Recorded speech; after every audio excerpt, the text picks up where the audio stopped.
The Bear and the Bee's Friendship. One day, Bear was sitting at home when his stomach began to growl. He went to the kitchen to find something to eat. Opening the cupboard, what did he see? All the honey jars were empty. Bear was so disappointed, but he decided to head out into the forest to look for some honey. As he wandered through the woods, sniffing for the sweet smell of his favorite treat, he suddenly spotted a beehive hanging from a tree branch. From inside, there was the faintest scent of honey. Excited, Bear approached the hive and called inside. "Hello, bee friend. I'm very hungry. Could I have some honey?" A tiny voice replied from within the hive. A bee buzzed out and landed in front of Bear. "Oh, dear Bear, I wish I could give you some honey," said the bee with a sorrowful expression. "Wish you could? Why can't you?" Bear asked, puzzled. Bee shook her head sadly. "There used to be so many flowers in this forest. I would gather pollen from them and make lots of honey. But now, there are hardly any flowers left.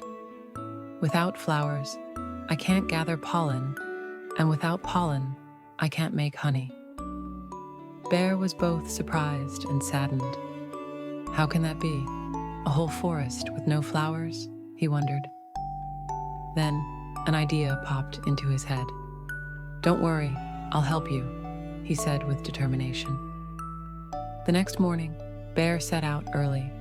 He walked to the far edges of the forest, searching high and low.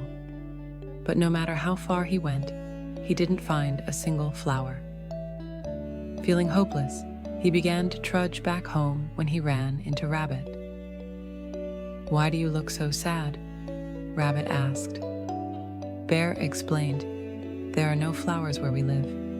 Because of that, Bee can't make honey, and I'm starving. I came here hoping to find some flowers, but there aren't any." Hearing this, Rabbit said, "Follow me. I can take you where you need to go."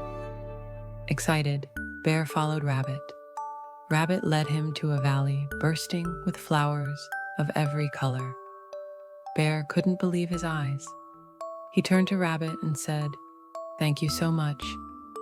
Because of you, Bee can make honey again, and I won't go hungry." Bear carefully dug up some of the flowers, roots and all. Some were blue, some yellow, and others red. They all smelled wonderful. Though it was hard work, Bear didn't give up. He made several trips to carry the flowers back. Finally, he planted them near Bee's hive, arranging them like a beautiful garden. He dug into the soil and gently planted each flower. Then he realized they needed water to survive. Grabbing a bucket, he fetched water from the nearby stream and watered each flower one by one. When Bear was done, he was exhausted, but the area was now vibrant and colorful. Bee buzzed her wings in delight and thanked Bear. "This is amazing. Now I can gather pollen and make plenty of honey." Days passed, and Bee went back to work. She collected pollen from the flowers and filled her hive. Soon, the hive overflowed with sweet, delicious honey. One morning, there was a knock at Bear's door. When he opened it, there stood Bee with several jars of honey. Bear's eyes lit up with joy. "Thank you for your help, Bear," said Bee with a smile. "This honey is for you." Bear grinned and thanked Bee warmly. "Not just for the honey. I'm so happy we're friends. Helping you was such a wonderful feeling." Bee smiled back and said, "I feel the same way. I'm lucky to have a friend like you." Bear enjoyed his honey, filling his belly happily. From that day on, Bear and Bee became the best of friends.